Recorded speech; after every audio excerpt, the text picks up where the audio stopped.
Hey guys, welcome back to Boring History to Sleep 2. Tonight, we begin with something colder than your ex's heart.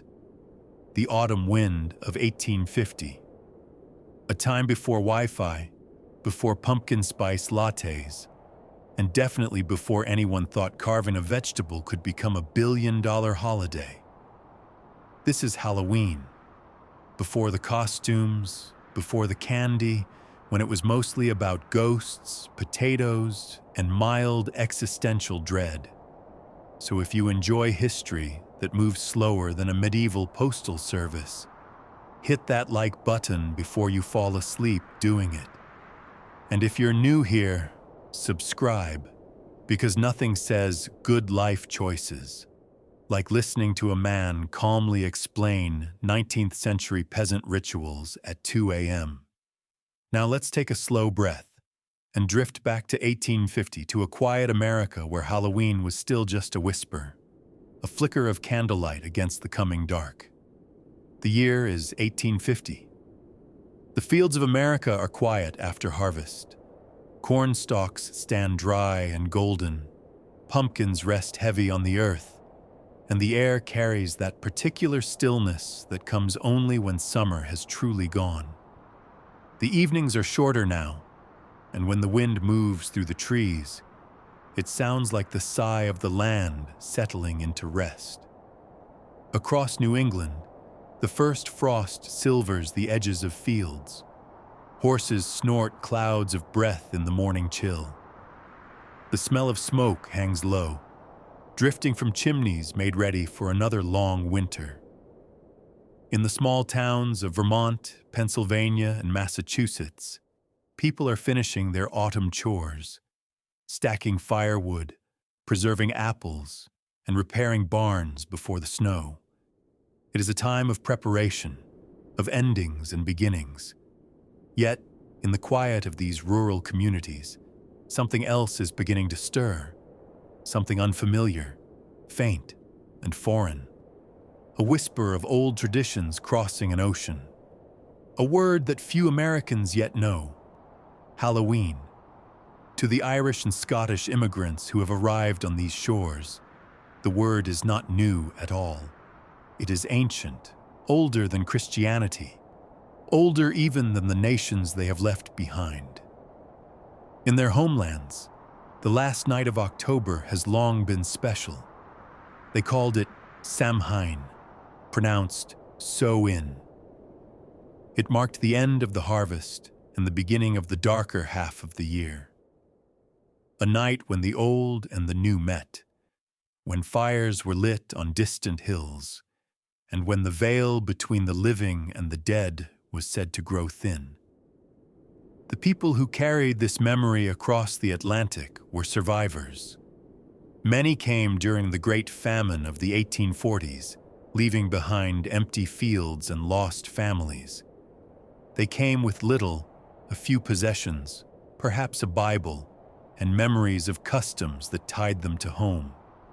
In their new world, they found a country vast and raw, full of opportunity yet wary of them. Their accents, their faith, their ways, all strange to American ears.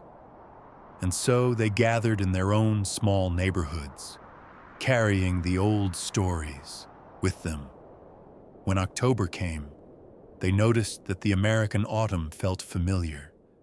The same chill in the air, the same dying of light, the same long shadows stretching across the fields. The same need to mark the turning of the year. And so quietly, almost secretly, they lit small fires again. They carved faces into turnips or potatoes and placed candles inside them, not to frighten, but to remember. These were the earliest jack-o'-lanterns, gentle beacons against the coming dark. At first, no one else took notice. The American harvest season already had its own gatherings, fairs, church suppers, and Thanksgiving feasts. But among these immigrants, something different lingered. It wasn't a celebration or a festival. It was a feeling. That moment when the warmth of life meets the cool breath of the unknown. They believed that on this night, the world of spirits drifted close, not to harm, but to remind. In the lamplight of small wooden homes, they told the old stories again. Tales of the Puta, the mischievous spirit who played tricks on travelers, of ghostly lights seen in the bogs back home, of ancestors who visited the hearth once a year to watch over their kin.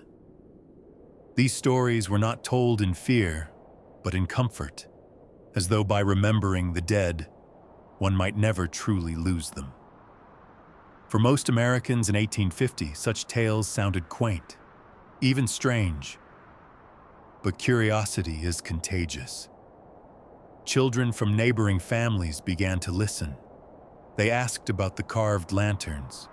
They tried their own, sometimes using pumpkins, larger and easier to hollow. The candlelight glowed through the orange skin, brighter than any turnip ever had. And so, without plan or intention, a new tradition began to take root. It grew slowly, like ivy on an old wall.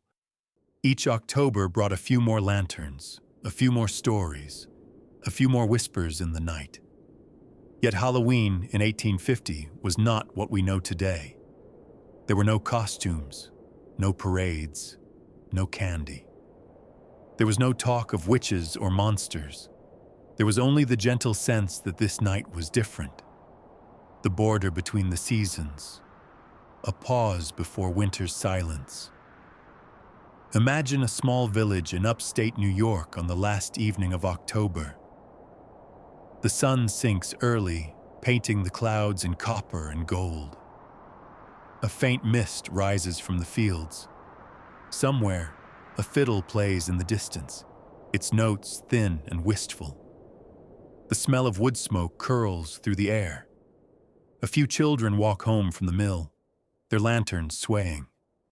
The light flickers across their faces, one carved with a smile, another with a crooked grin. In one home, an Irish mother hums an old tune while stirring a pot of stew.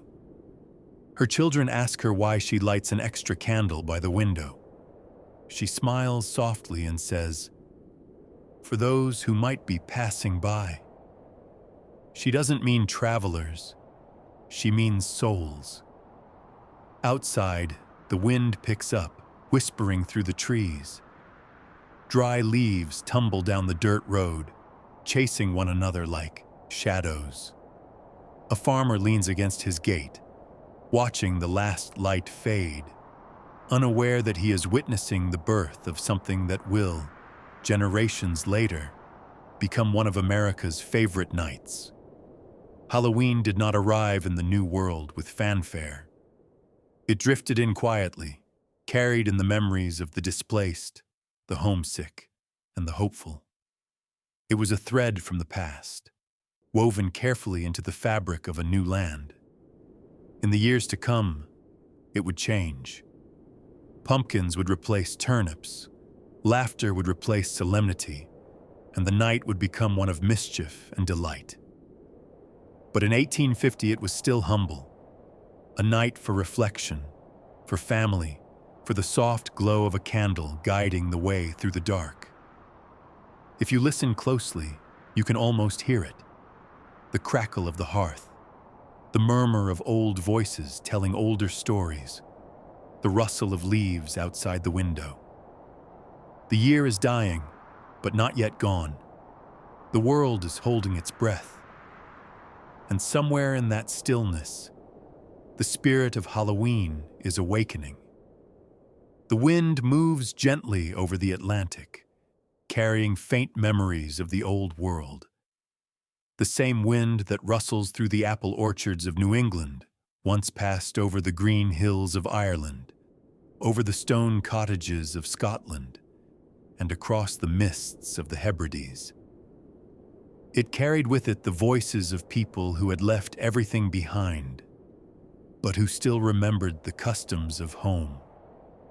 Before the word Halloween ever echoed through the streets of America, It was spoken softly in the Celtic lands. There, on the edge of Europe, people had long lived by the rhythm of the seasons. To them, time did not march forward. It turned in circles. The harvest marked not an ending, but a turning point. The festival that honored that moment was called Samhain, the night when the light of summer finally surrendered to the dark of winter. Samhain was old even when Rome was young. It was a night of fire and shadow, of feasting and quiet fear. Villagers would gather on high hills, lighting great bonfires that could be seen for miles. Herds were brought in from the pastures, and the year's final work was done. Between the warmth of the fire and the chill of the air, there was a sense that two worlds were meeting: the world of the living and the world of the dead. On this night, it was said, the boundary between those worlds grew thin. The dead could walk again, not as monsters, but as memories given shape.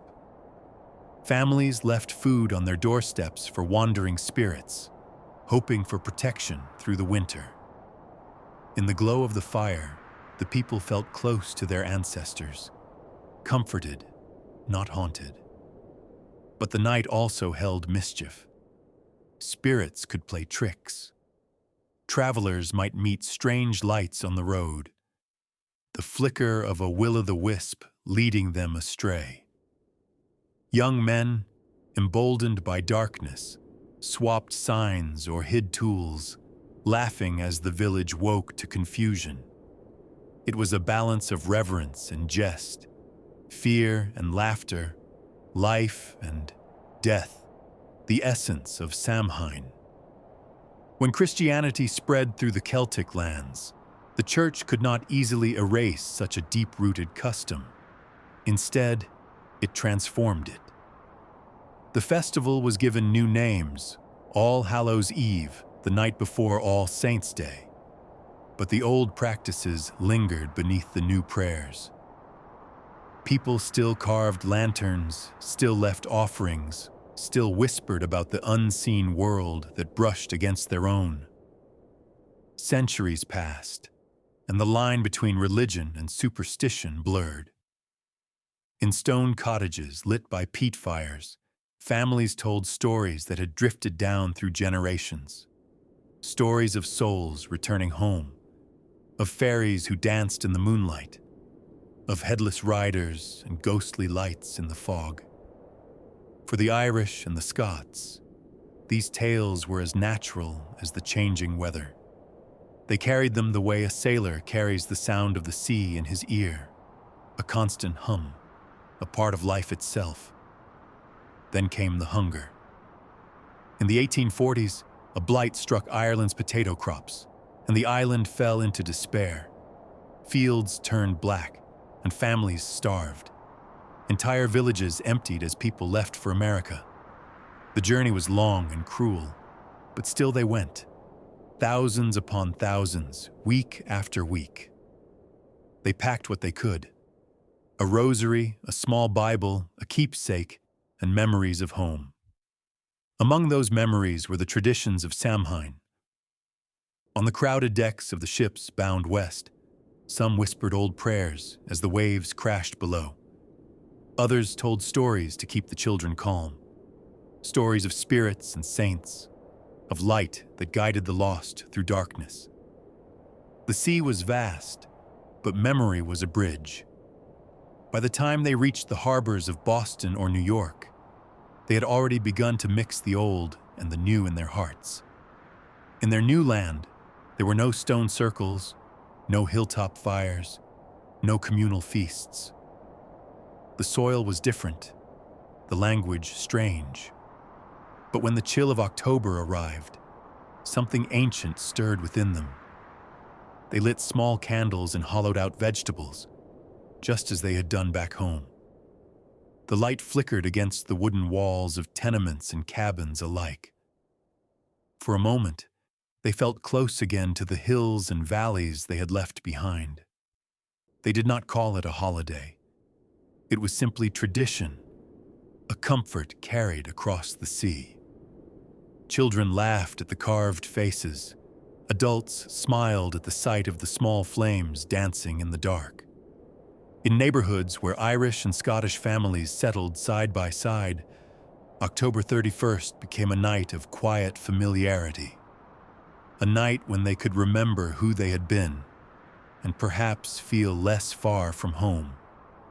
Their American neighbors were curious. Some found the custom peculiar. Others found it charming, a small light against the gathering winter.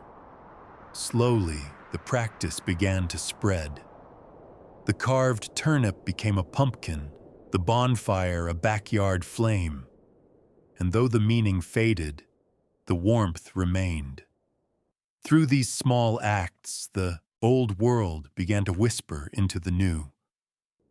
The stories, the games, the quiet reverence for the turning of the seasons, all found a place in American soil.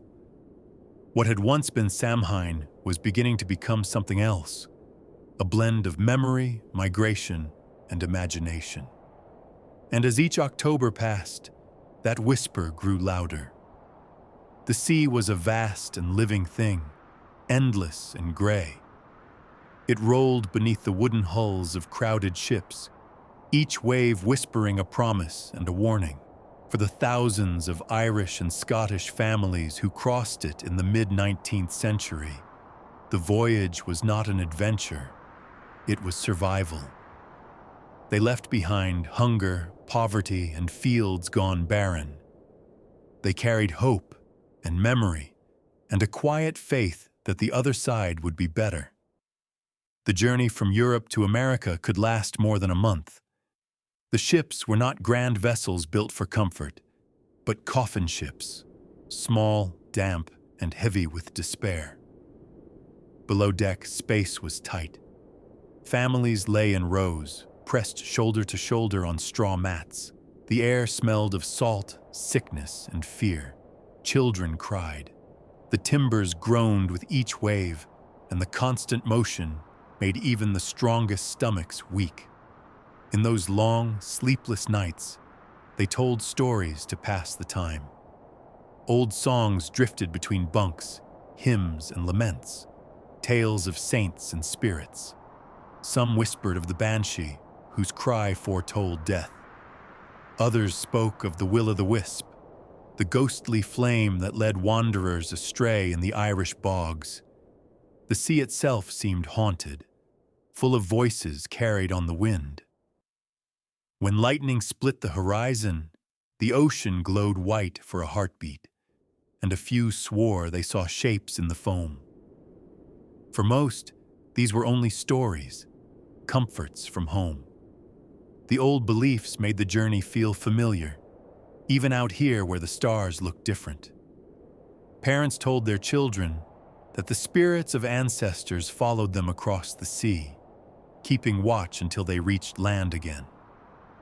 And perhaps that thought helped them sleep amid the creaking wood and rolling waves. After weeks of cold and sickness, a cry would rise one morning from the deck. Land. The coastline of America appeared, faint and blue through the mist. The ports of Boston, New York, and Philadelphia waited, filled with smoke, noise, and confusion. Dock workers shouted in accents no one understood. The immigrants stepped onto the pier, weak, hungry, and blinking at a world that seemed impossibly large.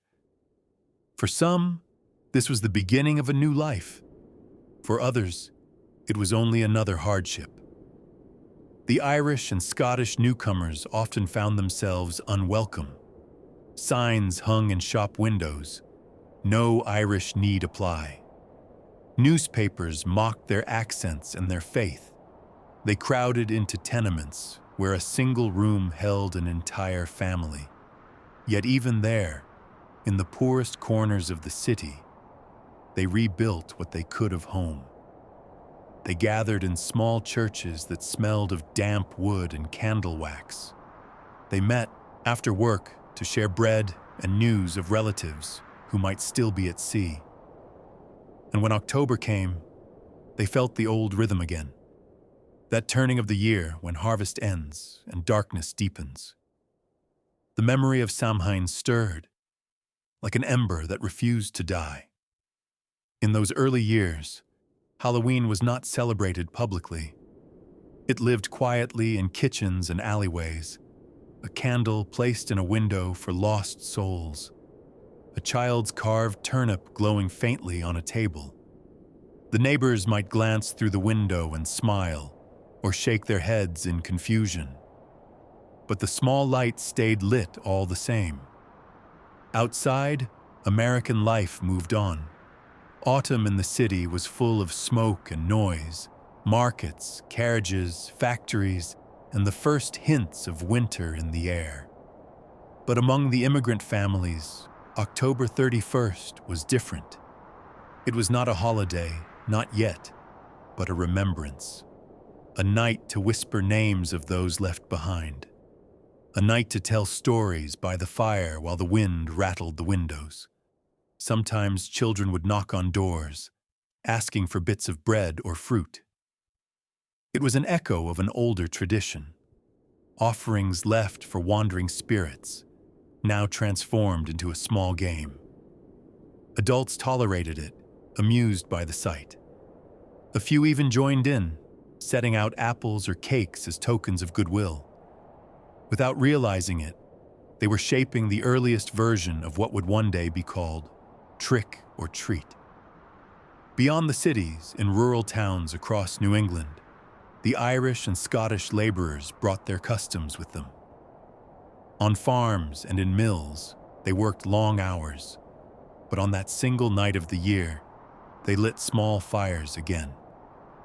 The smell of peat was replaced by the scent of oak and pine, but the feeling was the same. They stood in circles, telling tales of the old world, stories of the thin place between life and death. A farmer's wife might look out across the fields and see those flickering lights in the distance.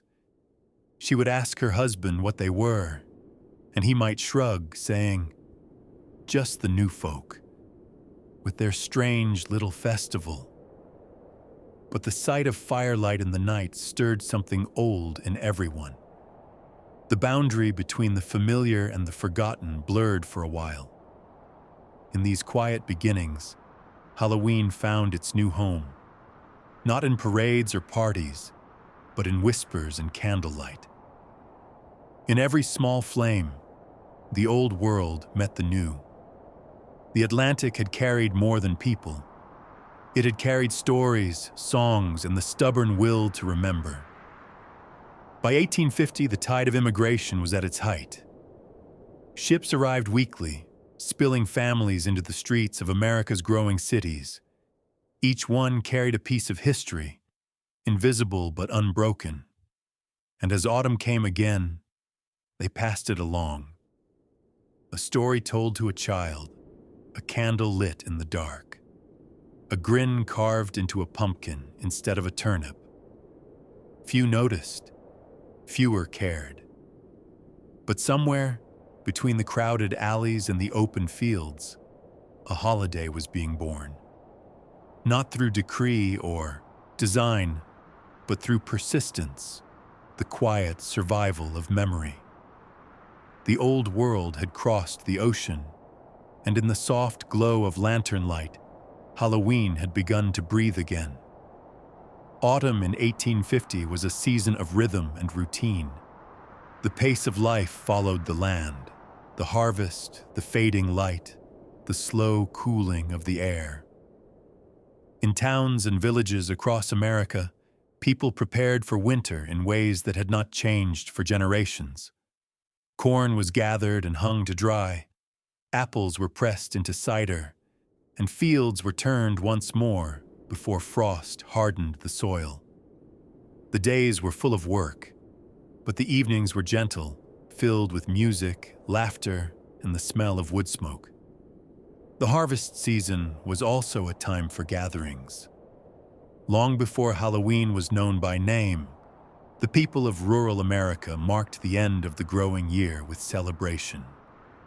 Neighbors came together to share food, exchange stories, and rest from months of labor. Barns were cleared and decorated with wreaths of corn husks and dried flowers. Tables overflowed with pies, stews, and fresh bread.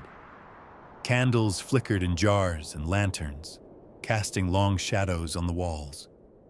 It was during these nights that the quiet customs of the Irish and Scottish immigrants began to mingle with American traditions. At first it was subtle, a song sung softly by a new family, a tale told by the fire about a wandering spirit. Then came the games. Fortune-telling, once a staple of Samhain, found its way into these autumn gatherings. Young people peeled apples and tossed the skins over their shoulders to see what letters they formed on the ground. The initials, they said, of a future husband or wife. Others gazed into mirrors by candlelight, hoping to glimpse the face of someone yet to come. To outsiders, these rituals were curious but harmless. They were playful, even romantic, part superstition, part entertainment. But for those who knew their origins, the games carried echoes of something older, a belief that, on certain nights, the line between worlds thinned just enough for truth to slip through. Children, too, joined in the fun. They carved faces into large orange pumpkins, a practice that spread quickly through the countryside. Pumpkins were plentiful in America, far easier to hollow than the hard turnips of Ireland. Their golden glow filled barns and windows with warmth.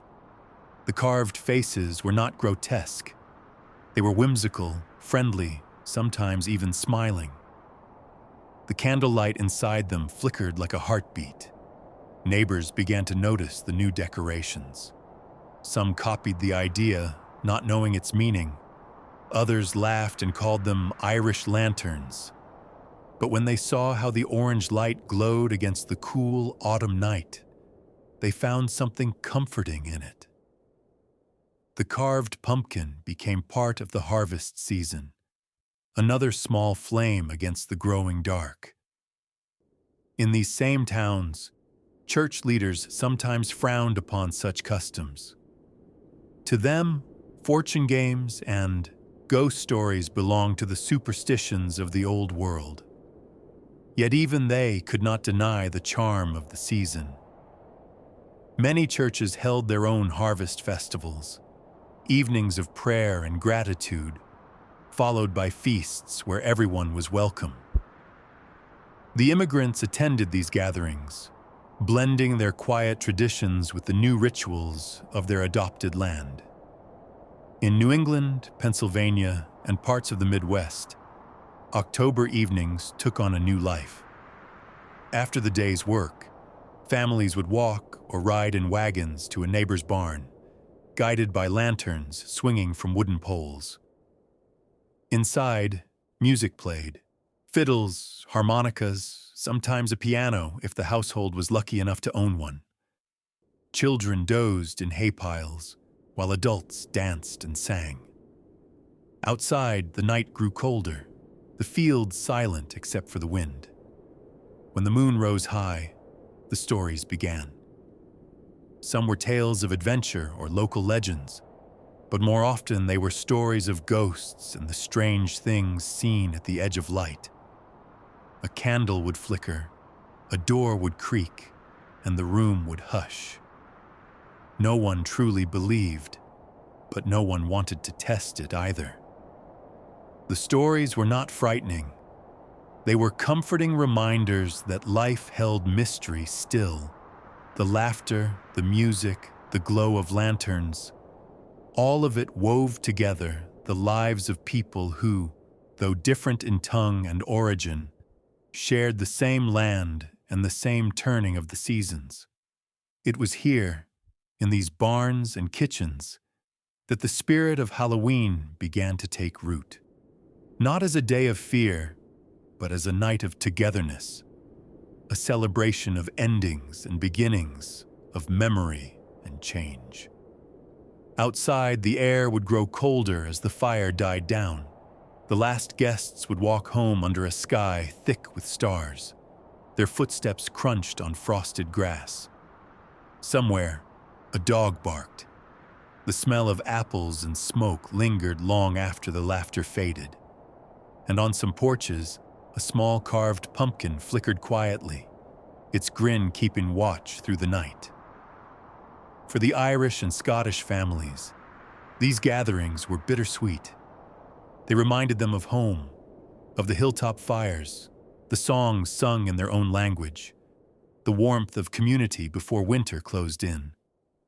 Yet there was pride too. Their old customs had found a place here, reshaped but alive. America, they realized, was not erasing their past. It was giving it new form. By 1850, harvest gatherings across the country carried faint traces of this new blend of tradition. Some towns called it a fall frolic. Others spoke of a spirit night, or simply All Hallows. The names varied, but the feeling was the same, the sense that this one night stood apart, balanced between seasons, rich with memory and meaning. And so the roots of Halloween spread quietly, nourished by music, friendship, and the turning of the year. No one could have known what it would one day become, a festival of masks and laughter, of light and mischief. But in these moments, by the glow of a single candle inside a carved pumpkin, the transformation had already begun. By the middle of the 19th century, the quiet customs of the old world had settled into American life like roots beneath the soil. The immigrants' small rituals, candles, stories, carved lanterns, had spread through neighborhoods and towns. But something new was beginning to grow among them, a sense of mischief. The Irish had brought with them the old belief that on All Hallows' Eve, the world of the living and the dead overlapped. Spirits might wander unseen, and fairies could play tricks on those who forgot to leave offerings. But in America, where life was larger and the land itself seemed endless, that idea transformed. The spirits became less frightening, the tricks less serious. The night was still strange, but now it carried laughter. In the villages of Vermont, Pennsylvania, and the Ohio River Valley, the last nights of October grew restless. The days were shorter, the evenings long, and work on the farm slowed as the cold crept in. People, especially the young, looked for amusement. They found it in the darkness. Groups of boys would slip quietly through the streets after sunset, their lanterns shaded so the light barely showed. They lifted gates off their hinges, scattered hay across roads, and swapped signposts between farms. In some places, they carried out elaborate jokes, rearranging wagons or tying a farmer's buggy to the fence so that it could not move come morning. No real harm was meant. It was a night for harmless disorder. The adults knew what was happening, of course. They had done the same when they were young. If a wagon wheel turned up in the pond or a gate went missing, everyone laughed and called it the spirits at play. The next day, the culprits were often found helping to repair the damage, grinning as they worked. There was something healthy in this mischief. A release before winter locked the land in silence. It reminded people that life still had humor, even in hardship. And though they joked about ghosts, deep down they respected the old rhythm of the season. Inside warm parlors, where the wind rattled the shutters and the candles burned low, others gathered for quieter pleasures. Families told fortunes, recited poetry, and played games passed down from older generations. Girls melted lead or wax and poured it into cold water, to see what shapes formed. Signs, they said, of the life ahead.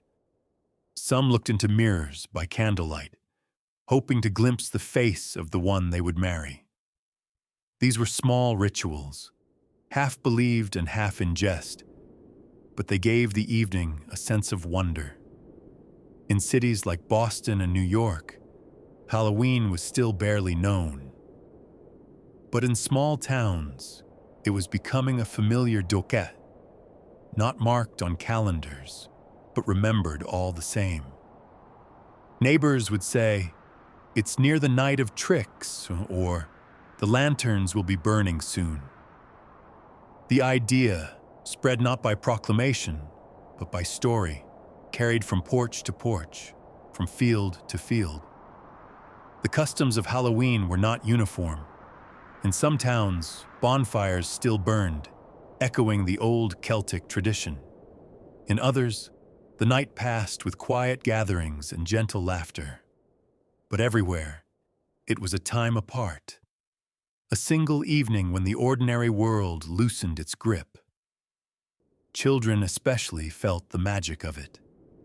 They chased one another through the dusk, pretending to be spirits, wearing shawls or paper masks. Their giggles floated through the dark like sparks. The first faint seeds of what would later become trick or treat were being sown, though no one could have named it yet.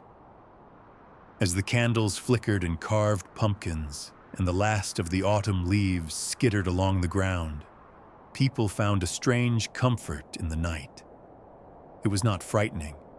It was playful, human, alive. Older folks like to say that mischief was nature's way of reminding people that the world was never truly tame. The harvest might be over, the year nearly done, but the land still had surprises. And so did the people who lived upon it. Some towns, uneasy with the growing boldness of the youth, tried to curb the antics. Pastors warned from pulpits that mischief led to sin. A few local sheriffs threatened fines for property damage. Yet even they knew that come Halloween night, the rules would bend a little. Doors would creak, shadows would move, and laughter would rise from the fields. The adults, too, had their own way of marking the evening. In some homes, they invited neighbors for simple suppers. Bread, cheese, cider, and the last apples of the season. After the meal, they told ghost stories, often with a smile. These were not tales of horror, but moral lessons wrapped in mystery. A greedy farmer haunted by his own crops. A lost traveler who finds his way home by following a ghostly light. The stories carried the same lesson as the harvest itself. What you sow, you reap.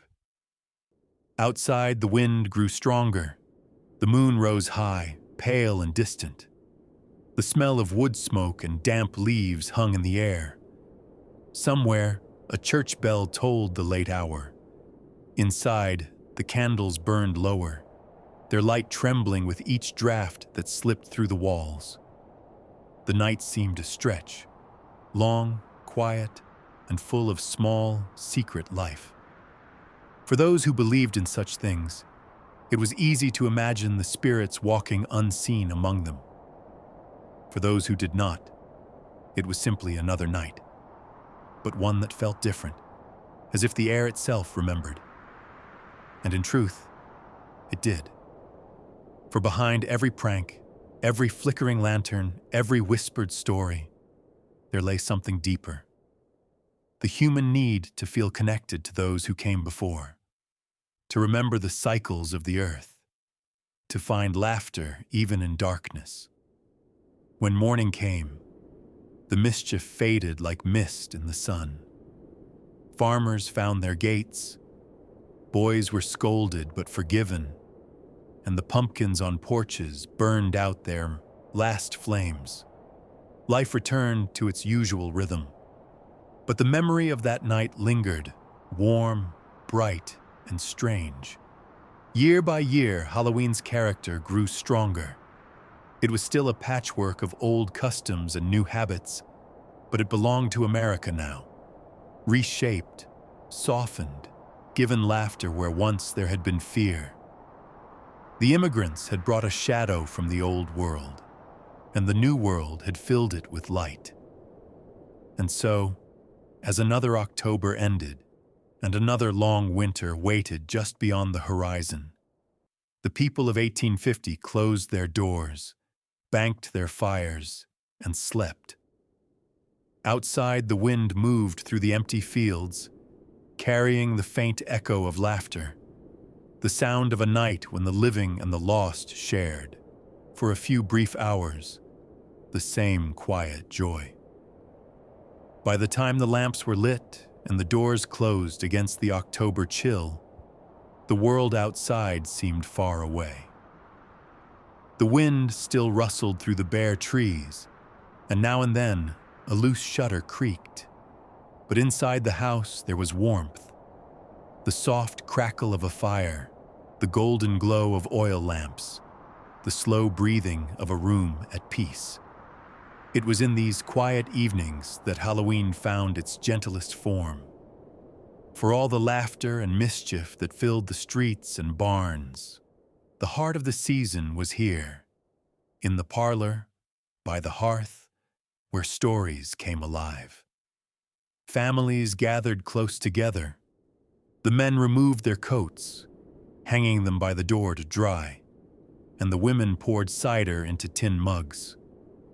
The air smelled faintly of smoke, apples, and beeswax. Children sprawled on rugs, their cheeks still pink from the cold. The firelight danced on their faces as they waited, wide-eyed, for someone to begin. Usually, it was the oldest among them, a grandmother, a father, or perhaps a traveling neighbor with a deep voice and a fondness for words. The storyteller would lean forward, elbows on knees, and the room would grow still. The stories told on such nights were not meant to terrify. They were slow, lingering things, tales of wanderers and ghosts, of love lost and found, of spirits bound by promises long forgotten. In these stories, death was not an ending, only a threshold. The dead walked softly, returning home for a visit, drawn by warmth and memory. Some stories were centuries old, brought from the hills and glens of the old world. Others were newer, shaped by this vast new land.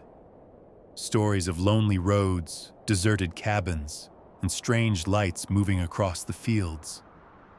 They were shared not with fear, but with a sense of wonder. When the wind rose outside and made the windows tremble, the listeners drew a little closer, smiling, safe in the glow of the fire. One favorite tale told in those years came from Scotland. It was the story of a man who met a ghostly rider on an empty road, and when he returned home, he found that 100 years had passed.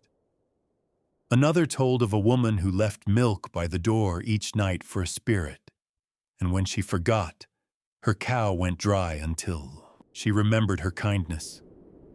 Simple stories, half warning, half lullaby. Writers of the age began to capture these moods. Nathaniel Hawthorne, with his brooding villages and quiet sins. Washington Irving, whose Legend of Sleepy Hollow had already planted the image of a ghostly rider in America's imagination. Their words matched the rhythm of the season, the slow decay of leaves, the sigh of the wind, the beauty of endings.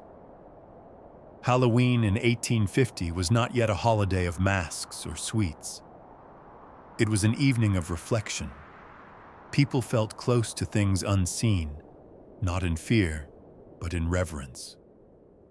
The old Celtic belief in the thinning of the veil lingered, transformed now into a Christian sense of remembrance.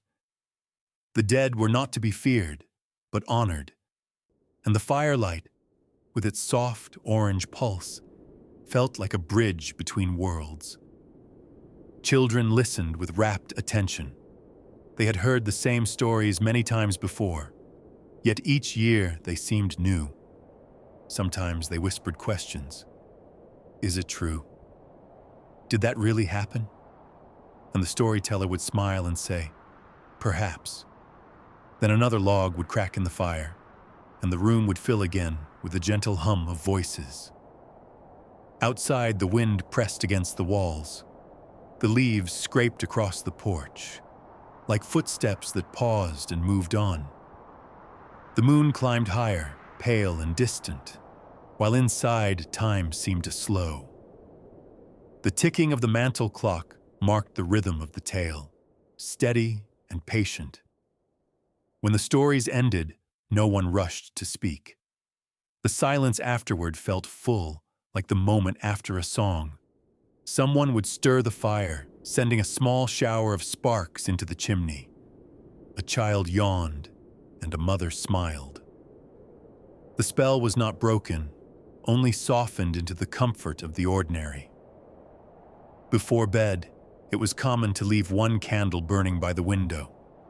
In part, it was practical, a light for anyone still walking home through the dark.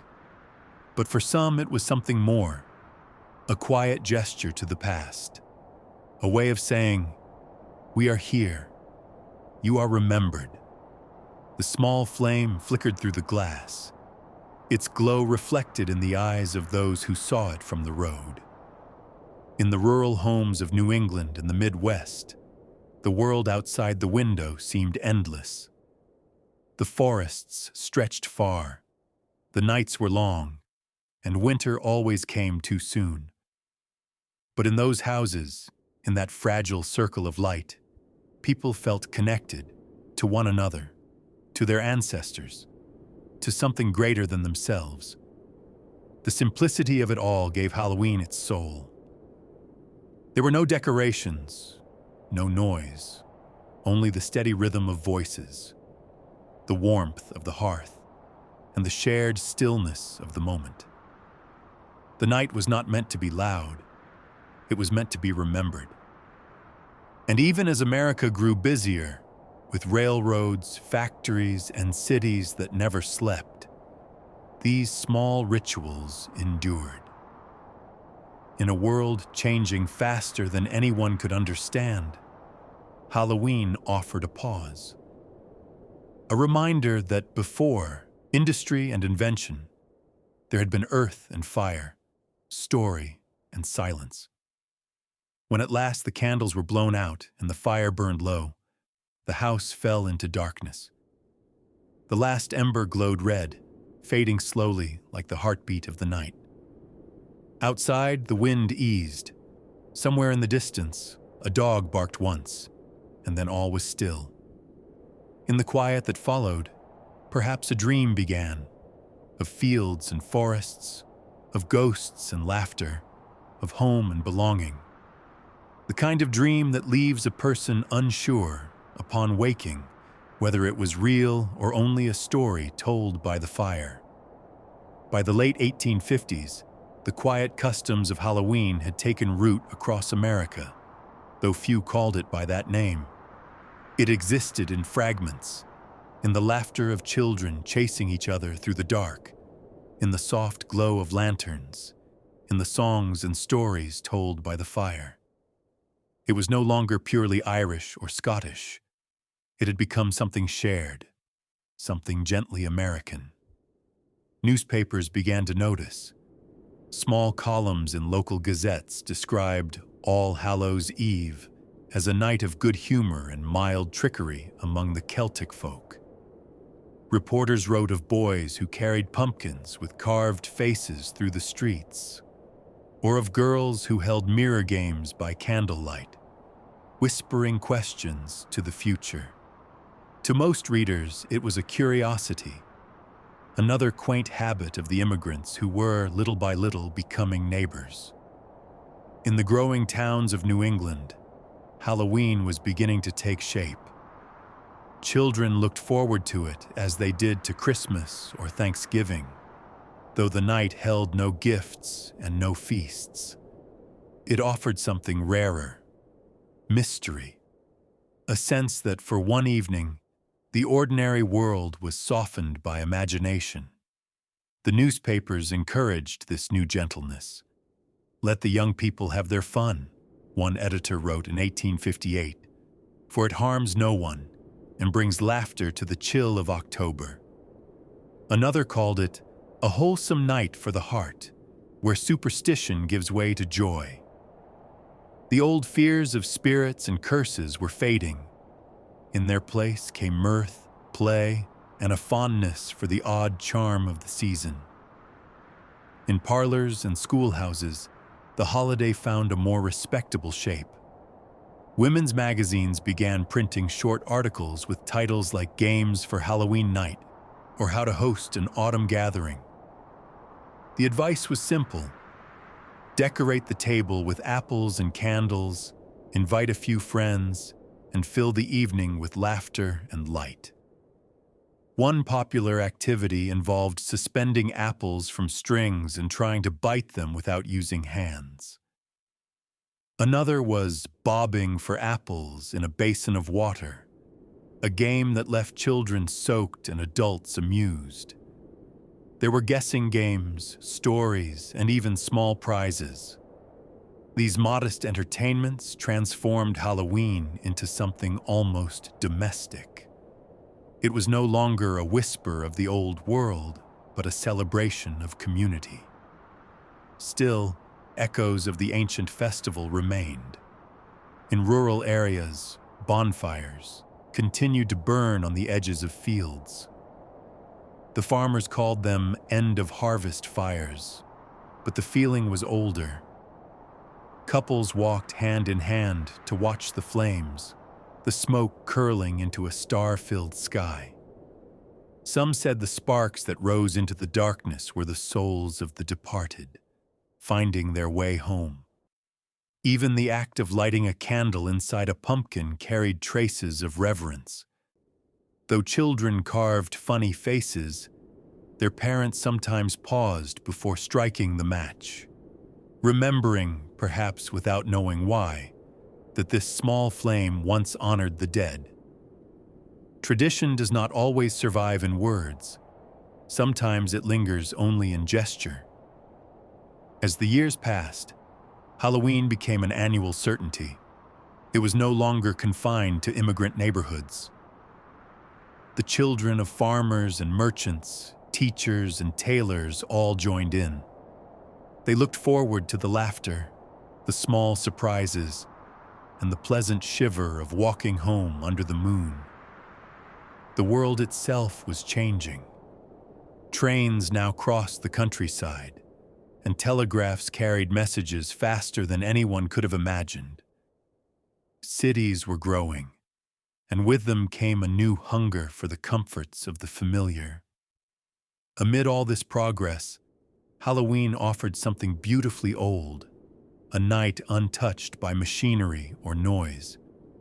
For those who still held to faith, it remained a time of prayer as well as play. The next morning, November 1st, was still All Saints' Day. Families attended church, lighting candles for the departed, given thanks for the harvest and the year that had passed.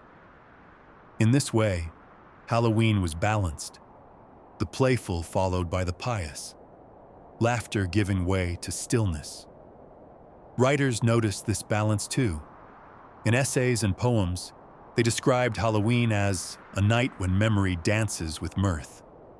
One poet wrote, "When laughter warms the darkened room and candles glow like stars at rest, the living share the ghosts of years, and every heart is softly blessed."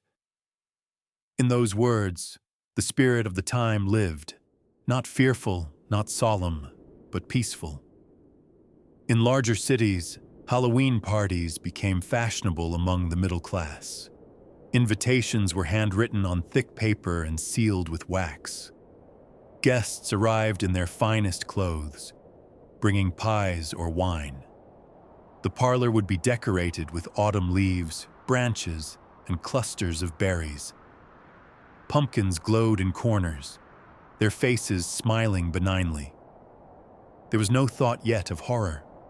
The faces were merry, even kindly, as though to reassure the nervous. Games continued long into the night. Couples dropped hazelnuts into the fire. If they burned quietly together, it meant love would last. If they popped apart, the match was doomed. There was laughter either way. When the games ended, someone would always tell a ghost story, but gently, with more warmth than fear.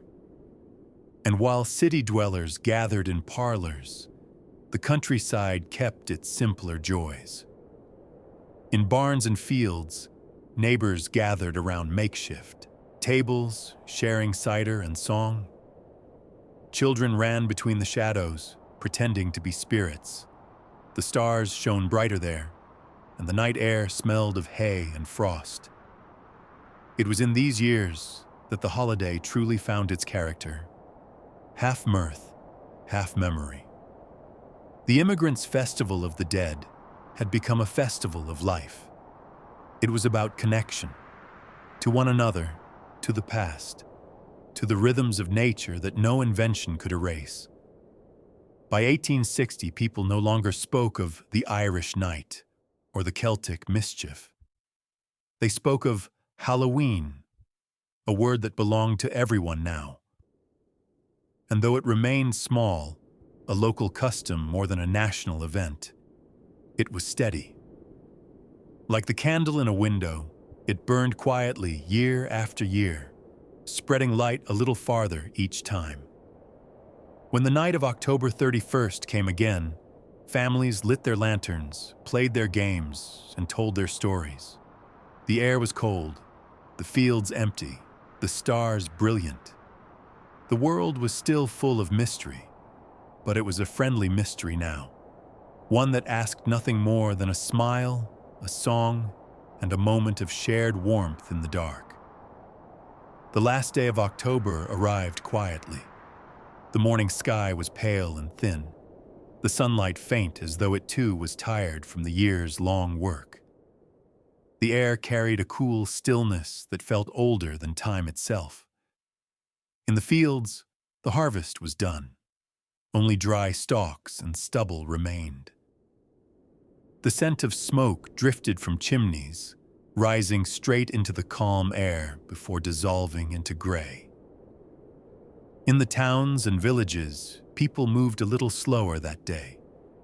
The farmers repaired tools and stored the last of the apples. Mothers baked bread and simmered soup for the colder nights ahead.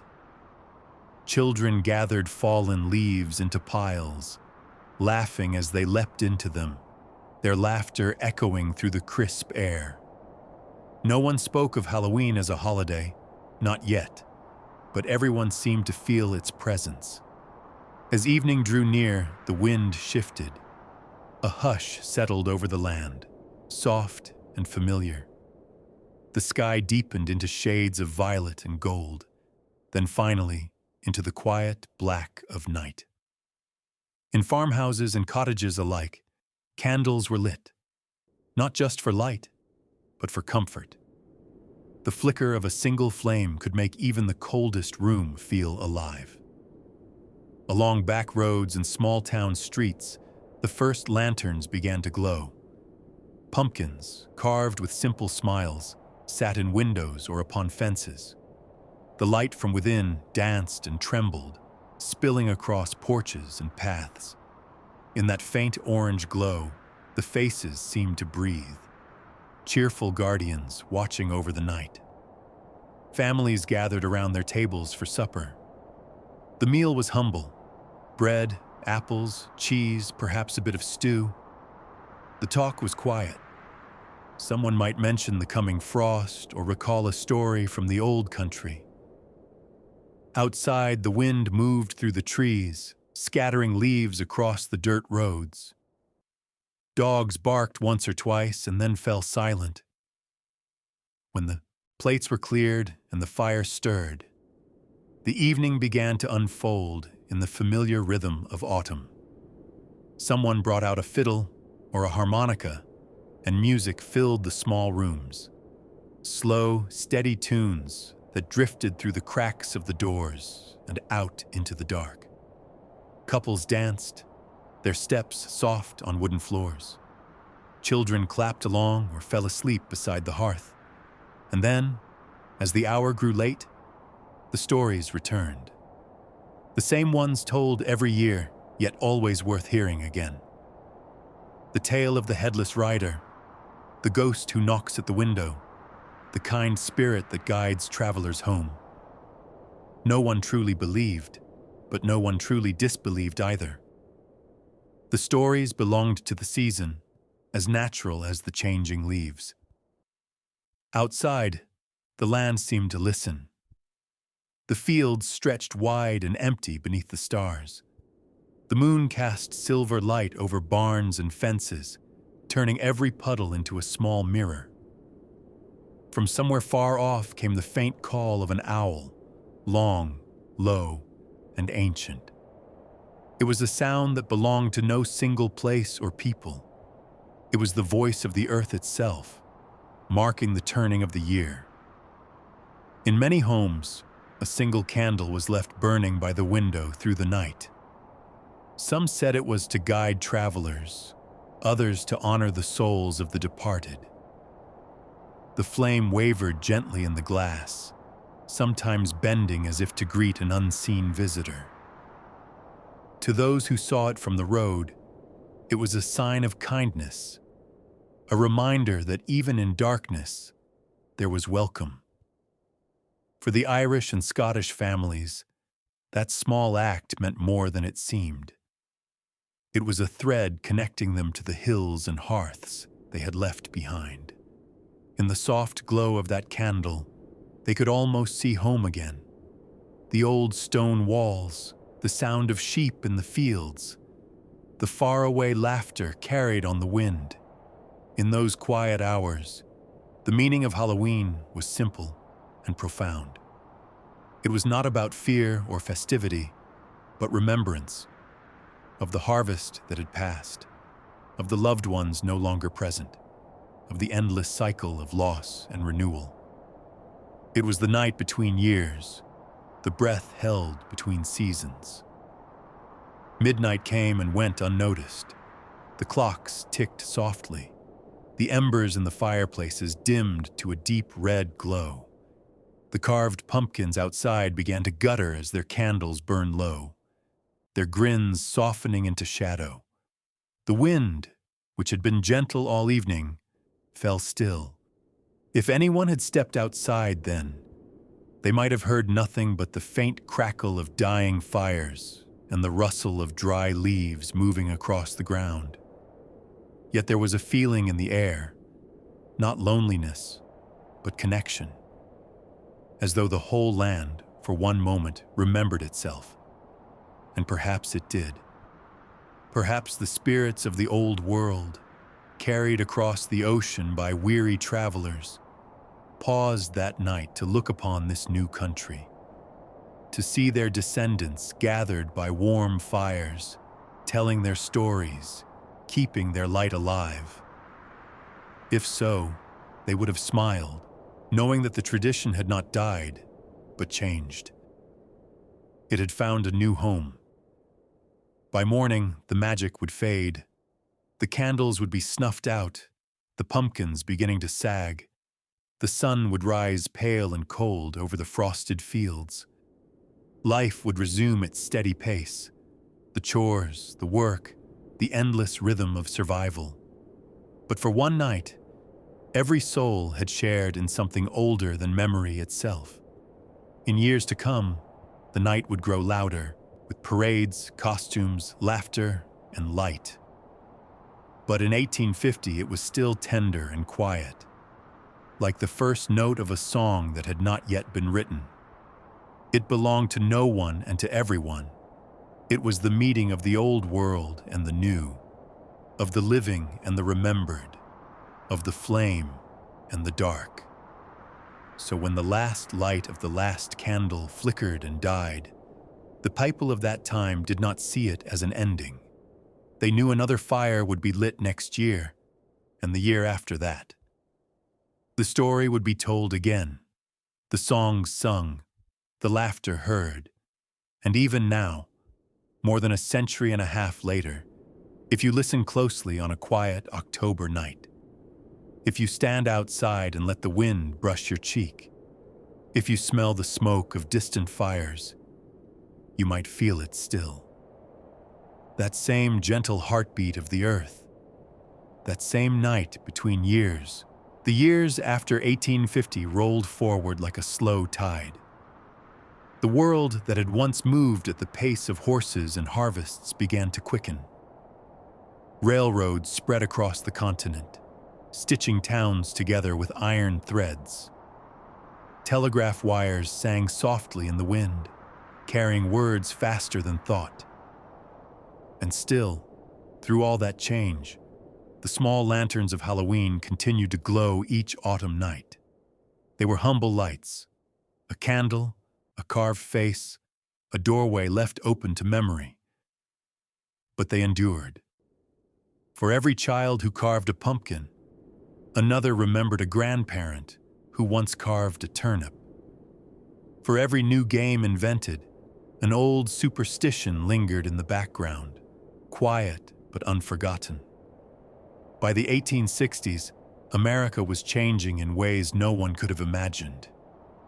The country was torn by war, families divided, towns left silent. The harvest festivals continued. Though smaller now, the laughter subdued. Yet even amid loss, the little rituals of Halloween survived. Perhaps they survived because they were simple. Things that needed no wealth, no certainty, only a spark of imagination.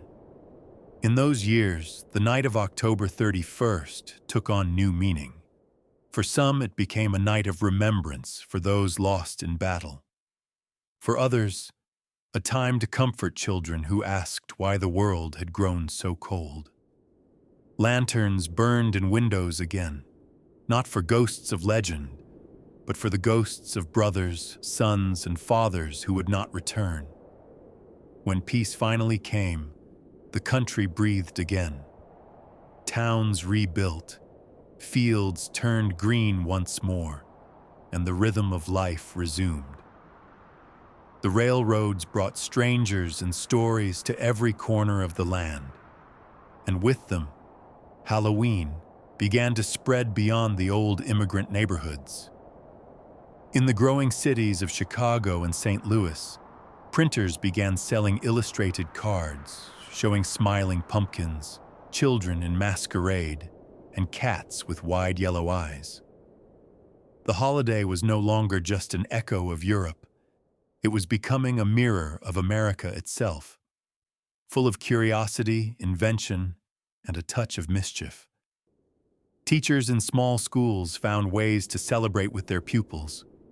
They hung garlands of autumn leaves, read poems about harvest moons, and ended the day with apples and nuts.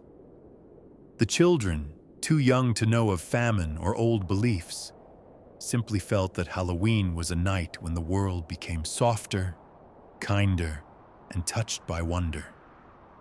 Out on the frontier, settlers carried the custom westward. In cabins built of pine and earth, they lit their pumpkins on windowsills to keep away loneliness. The glow spilled out into the wilderness, a reminder that they were not entirely alone. Across thousands of miles, the same orange light burned, a quiet thread connecting farmhouses, towns, and distant memories. By the 1870s, the word Halloween appeared more often in print. Illustrated magazines spoke of a night of laughter and masquerade. Music publishers released gentle parlor songs with names like October Eve and the Pumpkin Smile. The sound of fiddles and laughter returned to barns and parlors alike. The old world was fading, but its warmth had taken root in a new one. Still, beneath the new merriment, the deeper rhythm of the season remained. The fires, the candles, the remembrance of things lost. These lingered in the bones of the holiday. Every flame that flickered on a windowsill was a small act of faith. That light could outlast darkness, that memory could survive time. As the century neared its end, Halloween began to resemble what we know today. In the cities, parades filled the streets. Children wore paper masks sold by traveling vendors. Shop windows displayed pumpkins and black cats. Newspapers printed short ghost stories for readers to enjoy by lamplight. The night had grown busier, brighter and louder, yet its heart remained unchanged. Old men sitting on porches would shake their heads at the laughter of the young and say, "It wasn't like this when we were children." But even as they said it, they smiled. They knew the world needed nights like these, nights when the serious business of living could pause, when imagination could run free. In the countryside, some still preferred the older ways. Families gathered quietly, sharing cider and songs. The bonfire burned behind the barn, and the stars above seemed close enough to touch. A young girl might whisper a wish into the smoke, just as her great-grandmother once had across the sea. A boy might carve his first pumpkin and set it glowing by the road. Little gestures, repeated year after year, became the unbroken chain of tradition. And so the holiday grew, not by decree or design, but through the slow, patient work of memory. The Irish and Scottish immigrants who had brought their customs in their hearts had long since become Americans. Their children spoke new accents, lived new lives, but every autumn they still felt something stir, a sense that the world was turning, that endings could also be beginnings. By the 1880s, writers called Halloween the evening of kindly spirits. Communities began holding public gatherings to keep mischief under watch. Parades replaced pranks. Laughter replaced fear. Churches hosted socials with games and music. In some places, masks were encouraged, not to frighten, but to amuse. The boundary between superstition and celebration was disappearing, replaced by light and sound. And yet, when the night grew quiet, when the fires burned low and the crowds went home, the same stillness returned that had existed 1,000 years before. The thin moment between seasons, between summer and winter, between life and memory. That pause never changed. It hummed softly beneath every version of Halloween, no matter how modern the world became. Those who paid attention could still feel it. A faint chill when the wind turned cold. The smell of smoke carried far on the breeze. The whisper of leaves sliding across the ground like old paper. These small things reminded them that history was not gone. It was only sleeping. By the turn of the century, the lantern had become electric, the horse replaced by the train, and yet every October, people still carved faces into pumpkins and watched the candlelight flicker through them. Perhaps they did not know why it mattered. Perhaps they did not need to. Some traditions endure not because they are explained, but because they are felt. The holiday that began as Samhain transformed into All Hallows' Eve and crossed an ocean in the hands of the weary had now become something wholly new. It was no longer about fear of death, but the joy of life continuing. It was about remembering, celebrating, and laughing in the dark. And as the 19th century slipped quietly into the 20th, the world that had once known only farms and flickering firelight found itself blazing with electric bulbs and bustling streets. Yet each Halloween, when night fell and the moon rose, the air still carried that same ancient hush, the sound of the world holding its breath, waiting for the next chapter. If you stood then on a quiet street, with pumpkins glowing in every window and children's laughter echoing through the dark. You might have felt the same peace that once settled over the villages of 1850. The faces carved in orange light still smiled the same way. The wind still whispered through the trees. The thin veil between past and present still shimmered softly, unseen but understood. Halloween had changed, but its soul remained, gentle, enduring, eternal. And so ends our quiet journey through Halloween in 1850. A night not of fright, but of memory, born from the whispers of the old world, carried across the sea, and kindled again in a new land. As the candlelight fades and the fire turns to ash, let the silence of the past settle gently around you. The world outside is still, the air cool and patient. Sleep now, knowing that even in darkness, stories endure, and that somewhere, far away, another small flame still flickers against the night.